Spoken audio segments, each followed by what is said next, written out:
Hello everyone, in this video we're going to explore topic 10.1 defining convergent and divergent in finite series. Alright, let's take a look at the list of the following numbers 1, 4, 7, 10, 13, 16, etc. Alright, the first number right here is called the first term. We're going to denote this one as a sub 1.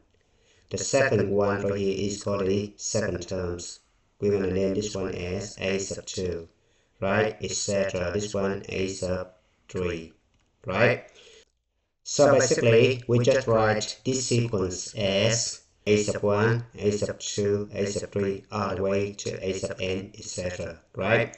Another way to write this one is you're going to put a sub n inside the curly bracket, right?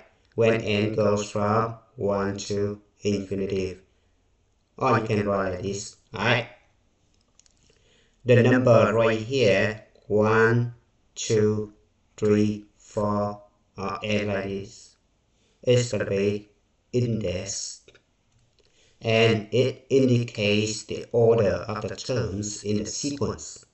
Alright, so normally the sequence always starts with an index n equals 1. Sometimes it's going to be with n equals 0. Alright? Now we're going to define a sequence. Now we take a look back at this sequence right here. Observe that the next term always equals the previous terms plus 3, right? In order to get 4 from 1, we're going to add 3, right? We add 3 every single time to get the next term, right? So the first term I'm going to name this one as a sub 1 as 1, right? And then a sub 2 is to be a sub 1 plus 3, right? A sub 3 equals a sub 2 plus 3, right? Etc. all the way to a sub n plus 1 equals a sub n plus 3, right? N plus 1 is the next term of n, right? Now we're going to put these all together. Formally, we should say the first term a sub 1 equals 1. A sub n plus 1 equals a sub n plus 3. Now when it comes to explicit definition, each terms in the sequence can be represented by the order pairs, right? So if we look at this one right here, the first term right here, I call this a sub 1, right? A sub 1, you have 1, right? A sub 1 equals 1, a sub 2 equals 4, a sub 3 equals 7, right? Etc. So I'm going to use this guy right here, 1 and 1 right here. I get the first order pair, right? This guy right here, I get the second order pair. And the first one right here. So it could be 3, 7, etc. Right? Now I'm going to find the slope using the two order pairs, right? So it could be right, so I don't remember. So it could be in order to get 4 from 1, I'm going to add 3, right? In order to get 2 from 1, I'm going to add 1, right? So 3 divided by 1 is going to be 3. That's why I get the slope is going to be 3 right here, right? Using the point slope formula, I'm going to use the first order pair is going to be 1, 1, right here. And the slope is 3 right here. So I substitute over here, so y minus 1 equals, the slope is going to be 3 times s minus 1, right? Now I'm going to replace y with a sub n, right? Minus 1 equals 3. Now I'm going to replace s with the subscript n right here, so I have n minus 1, and this is called explicit formula, right? Now if I simplify this one, it turns out to be this guy right here, right? Now example number 1, explicit formulas. Use the explicit formula given for each sequence a sub n to write out the first 4 terms of each sequence, alright? First 4 terms right here.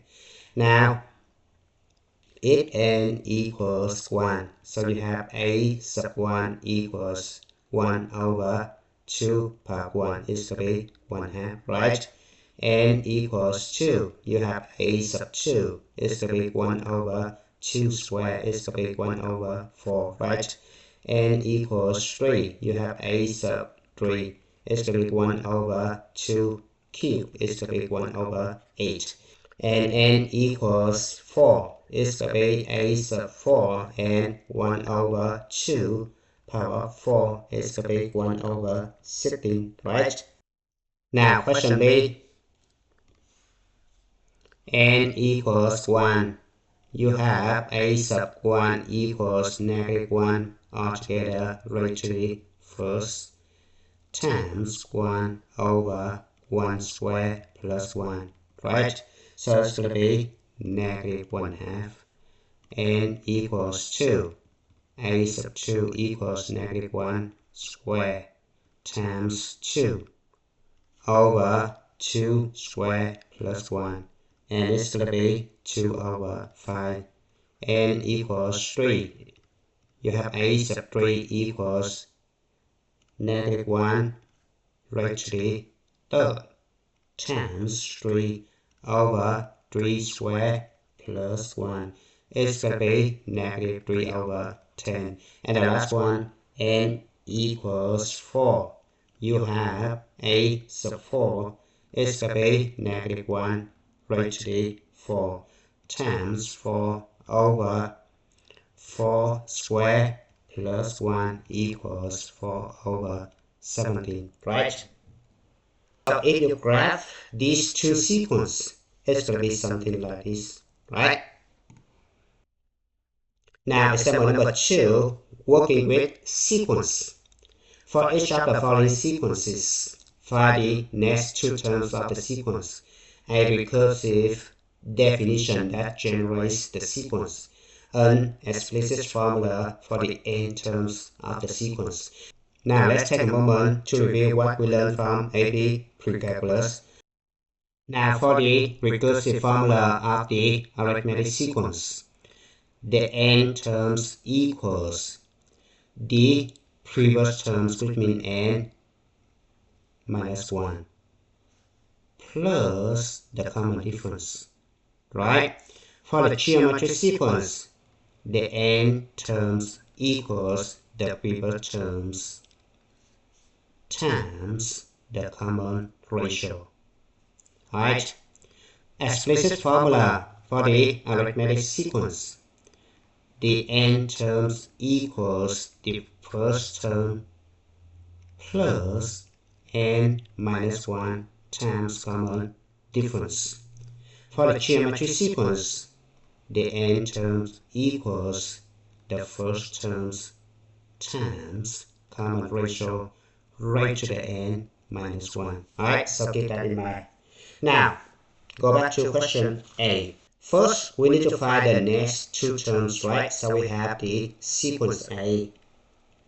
It's going to be negative 2, 5, 12, 19, n. And we look at this one right here. In order to get 12 from 5, we need to add 7. Right? This one we need to add 7. Right? And of course, to get 5 from negative 2, we add 7. Right? So basically, we're going to add 7 each time. Right? So this guy should be 26 and 33, etc. Right? Now the question wants us to find the next two terms. That's it. Right? Next one, a recursive definition. Right? So we're going to use the formula right here. Right? So we have a sub n plus 1 equals a sub n plus 7, right? Now, next one, number 3 right here, explicit formula. So we have a sub n equals a sub 1 equals negative 2 plus n minus 1 times common difference, which means times 7, right? So I put 7 in the front right here, right? Now if you want to simplify this one, it's going to be 7n minus 9. So this one is the explicit formula, right? This one is recursive formula. Now we're going to move on to the second sequence right here. To get 6 from 3, we're going to multiply by 2, right? This guy multiplied by 2, right? So we have a sub n equals 3, 6, 12, 24, 48. If you multiply by 2, it's going to be 96, right? And it's going to be 192, etc. Right? Now, for the recursive formula, we're going to use the formula right here, right? So we have b sub n plus 1 equals b sub n times common ratio is 2, right? So I put 2 in the front, right? Now for the explicit formula, it's going to be b sub n equals b1 times common ratio raised to the n minus 1. Substitute value b sub n equals b1 is going to be 3 right here, right? Times common ratio is going to be 2 right here. Raised to the n minus 1, right? And if you want to simplify this one, it's going to be 3 times 2 to the n over 2, right? And it's going to be 3.5 times 2 to the n, right? Now let's move on to the next one, limit of a sequence. Definition of the limit of a sequence. Let L be a real number. The limit of a sequence a sub n is L, written as limit of a sub n as n approaches infinity equals L. If the terms of the sequence approach a unit number, L as n increases without bound. If the limit L of a sequence exists, then the sequence converges to L. If the limit of the sequence does not exist, then the sequence diverges. Now let's move on to the next theorem. Limit of a sequence. Let L be the real number. Let f be a function of a real variable such that limit of Ls when s approaches infinity equals L. If a sub n is a sequence such that f of n equals a sub n for every positive integer n, then the limit of a sub n when n approaches infinity equals L. Now let's take a look at example number 3. Limit of a sequence. For each of the following sequences, write out the first 4 terms. If you believe the sequence converges, make a conjecture about its limit. If the sequence appears to diverge, explain why. Assume each sequence has beginning index of n equals 1 and is defined infinitely. Alright.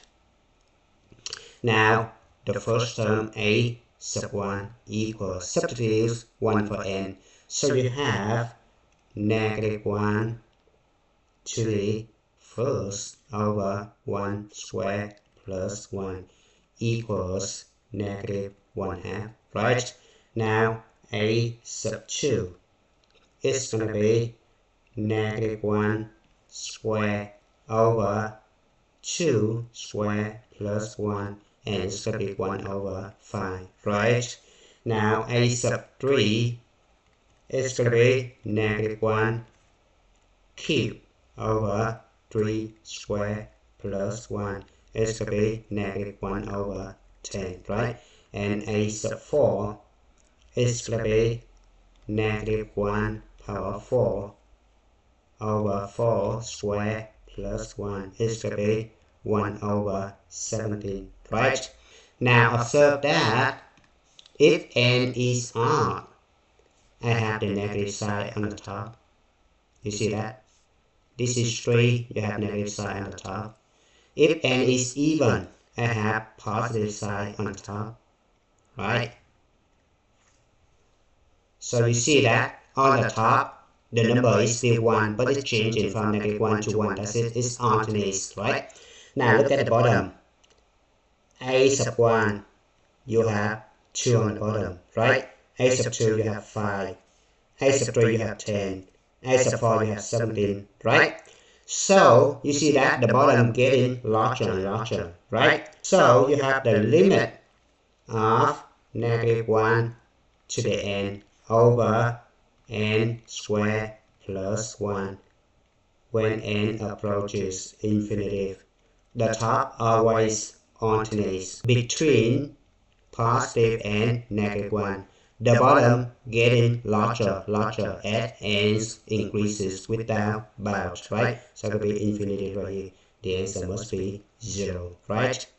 Now let's move on to question B. Now we have B1 is going to be cosine of pi is going to be -1. B2 equals cosine of 2 pi is going to be 1. B3 cosine of 3 pi is going to be -1. And B4 cosine of 4 pi is going to be 1, right? And we see that the value on the right hand side alternates between 1 and -1, right? So it tells us that the sequence divergent. Now question A, we get 0 over here, so the sequence convergence, right?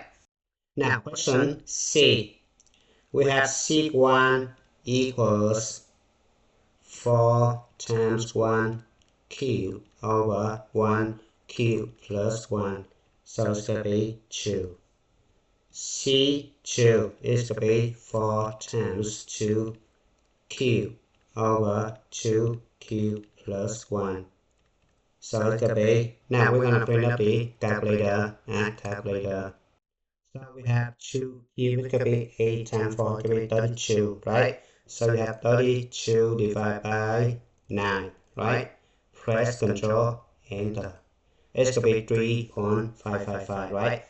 Now C3 is going to be 4 times 3 cubed over 3 cubed plus 1, right?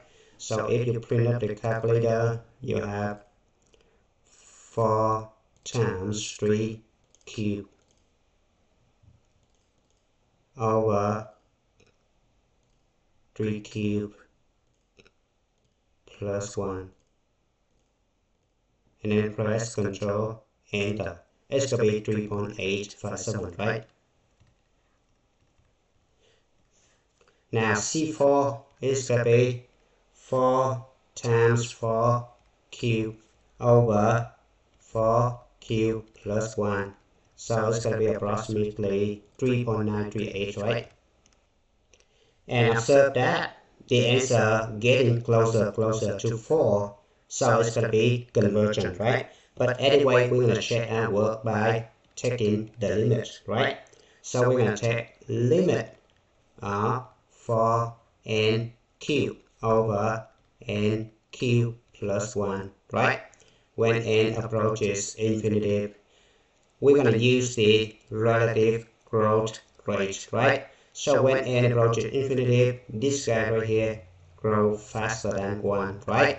So we can ignore 1. It turns out to be limit when n approaches infinity of 4n cubed over n cubed.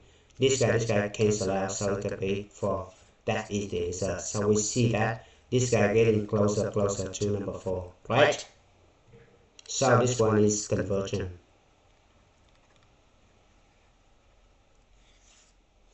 Now question D. N equals 1, we have D2 equals -2 times D1, right?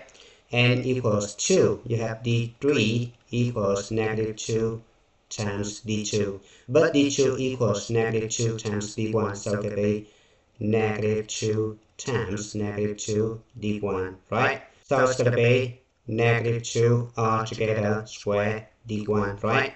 Now D4 equals -2 D3, right? But D3 equals this one right here, so it could be -2 times -2 square D1. So it could be -2 cube D1, right? Now first we can observe that if the index right here is odd, right, and this guy right here is the positive number, right, power of 2, right, if the index right here is even, and then the value of this guy right here is the negative number, right? So it's going to be alternating between positive and negative powers of 2, right? So the sequence is divergent, right? Moreover, the limit of d sub n when n approaches infinity does not exist. Now let's move on to example number 4. A bouncing basketball. A basketball is tossed straight up in the air and reaches a high point before falling to the floor. Each time the ball pounds on the floor, it rebounds to 0.6 of its previous high. Let h and be the high point after the n pounds, with the initial high being 20 feet. So we just get the diagram and we see that this is the first one, right? And then the second one is going to be 0.6 of each previous high, right? So 0.6, which means it's like more than half, right? So it could be something like this. And the third one is going to be something like this. And then next one is going to be something like this, right? Etc.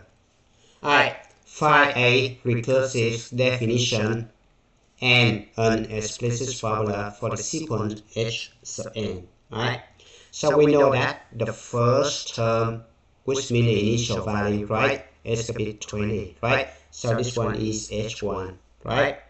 Now each time the ball bounces on the floor, it rebounds to 0.6 of its previous high. So this one is the common ratio, right? So we know that a sub n equals a sub n minus 1 times the common ratio. This one is the recursive formula of the geometric sequence, right? So we have h sub n equals h sub n minus 1 times 0.6, right? Or you can write 0.6 times h sub n minus 1. That's it, right? Now, explicit formula, remember you have a sub n equals a1 times the common ratio raised to the n minus 1, right? So we have h sub n equals 0.6 raised to the n minus 1 times the first term. The first term is 20. So you have 20 right here. And don't forget to put this one inside parentheses, right? Now question B. What is the high point after 10 bounce? Right? So we're going to use the recursive formula right here, right? So we have h10 equals 20 times 0.6 raised to the 10 minus 1 is to be 9, right? So you're going to print up the calculator. So you have 20 times 0.6 raised to the 9. Press Ctrl Enter. It's going to be 0.20554, right? Now question C. What conjecture can you make about the limit of the sequence h sub n, right? So we're going to use the recursive formula.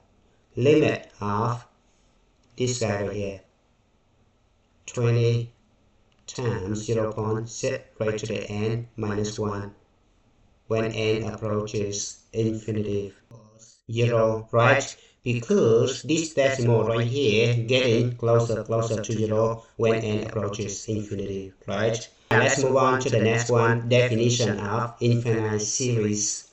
Given a sequence of numbers of this one, the sum of these guys should be sigma of a sub k when k goes from 1 to infinity. is called an infinite series. Its sequence of partial sum S sub n has the terms: if n equals 1, you get this guy. If n equals 2, you get two terms right here. N equals 3, we get this one, etc. until you reach S sub n, right? So this one can be written as this guy right here first. If the sequence of partial sums S sub n has a limit L, the infinite series converges to that limit. And we can write this guy. If the sequence of partial sums diverges, the infinite series also diverges. Now let's move on to example number 5. Sequence of partial sums. Consider the infinite series sigma of 1 over k times k plus 1 when k's go from 1 to infinity. Question A. Find the first 4 terms of the sequence of partial sums. Right? So we have a sub 1. Substitute 1 for k. So we have sigma k goes from 1 to 1. 1 over k times k plus 1. Right? So it's going to be 1 over 1 times 1 plus 1. Right? Substitute 1 for k. So it could be 1 half. Now add sub 2 is going to be sigma k goes from 1 to 2. Right? Of 1 over k times k plus 1. Right? Now k equals 1. We get this guy right here, 1 half. K equals 2, we have 1 over 2 times 2 plus 1, right? Now if you simplify this one, it's going to be 2 thirds, right? Now add sub 3, it's going to be sigma k goes from 1 to 3 of 1 over k times k plus 1, right? Now if k equals 1, we get 1 half right here, right? K equals 2, we get 1 over 6, right here. And k equals 3, we get 1 over 3 times 3 plus 1, right? So it's going to be 2 thirds plus 1 12, right? 2 thirds, what we got right here. So it could be 9 over 12. If you simplify, it could be 3 over 4. Now S sub 4 is going to be sigma k goes from 1 to 4 of 1 over k times k plus 1 equals k equals 1, we get 1 half right here, right? K equals 2, we get 1 over 6, right? Because 2 times 2 plus 1, it could be 6, right?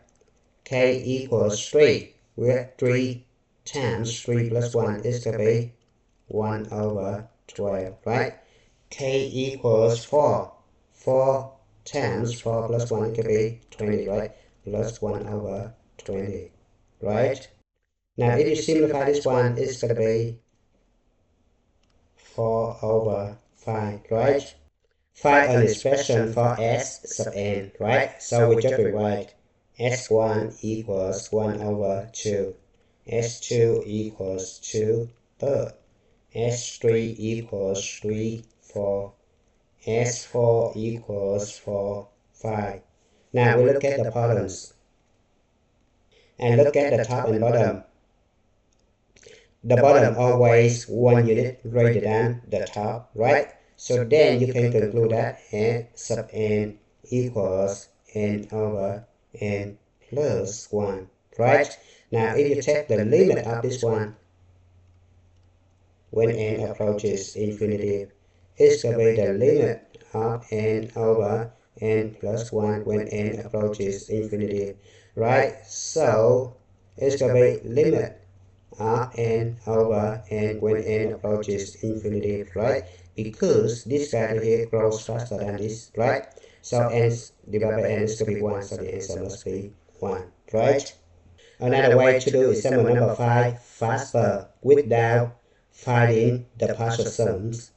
That is partial fraction decomposition you learn in unit 6. So this one right here can be written as the sum of 1 over k minus 1 over k plus 1, right? When k goes from 1 to infinity, right? Now, if k equals 1, you get 1 over 1 minus 1 over 2, right? If k equals 2, you're going to add 1 over 2 minus 1 over 3, right? If k equals 3, substitute over here, you have 1 over 3 minus 1 over 4, right? Etc. When k equals n, you have 1 over n minus 1 over n plus 1. Now observe that this guy and this guy cancel out. The next two terms cancel out. Next two terms cancel out. This guy and the previous term cancel out, right? So we're gonna have the first term and the last term left, right? So it's gonna be 1 minus 1 over n plus 1, right? Now we're gonna take the limit of this one. It's gonna be 1, right? Because this guy approaches 0, right? Now let's move on to the last example, example number 6. A sequence versus a series. Consider the following sequence divided by a sub n equals n over 2n plus 1. And its corresponding series divided by this guy right here. Graph each on your calculator, find each of the following limits. Alright, so we're going to print up the calculator. Click graph right here. Click menu, graph entry, edit. Number 7, sequence. Number 1, sequence. Now you're going to input this sequence n over 2n plus 1. So you're going to press fraction right here. N over 2n plus 1, right? And you press enter. It's going to be right here, right? Now to graph the series right here, I'm going to press home screen right here. Then I'm going to pick new. I'm going to add number 4 right here. Go to the top of the A column. I'm going to type N. Now right here I just populate the rows from 1 to 20, right? Now we're going to go to the column B. You need to type S, E, Q, N, A. It's called sequence A. So press enter. Now the next row right here of column B, you're going to enter the expression right here, right?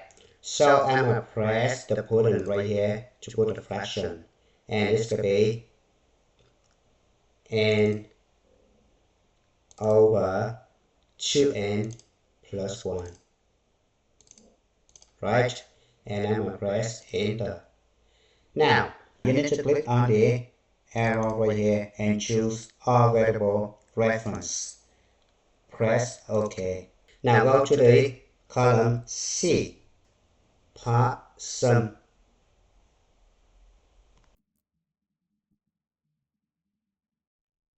And then press enter. Now in the cell C1 right here, you need to copy the value of B1 right here. You put it over here, right? So it turns out to be 1/3, right? So I put 1 divided by 3, right? And then press enter. Now in cell C2, you're gonna type the formula equals C1 plus B2.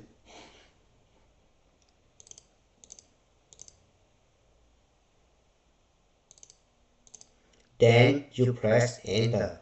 Now you're gonna drag this one downward to copy the formula for as many cells as you like. So I'm gonna copy this one until 20 cells, right? Now you want to grab this one on the X and Y coordinate plane. You're gonna press Ctrl dot and then number 2 graph. Select menu number 3 and number 6. Now for the x value, it's going to be the n value, right? For the y value, it's going to be the C column, which means possum, so you just type possum. And then press enter. It's going to be right here. Alright, now in order to find the limit of this one, it's the same thing as limit of n over 2n plus 1 when n approaches infinity. It's going to be limit of n over 2n when n approaches infinity. N and n cancel out, so it could be 1/2, right? Now limit of this one is going to be infinity, right? Look at the graph right here. When n approaches infinity, this guy approaches infinity, right? And it's your time to stop. Thank you for watching. I hope you enjoyed the video. Remember that if you failing to prepare, you're preparing to fail. We rise like tall buildings as the chemicals, they take us higher. The night's young and it's just begun as she puts her hand in mine.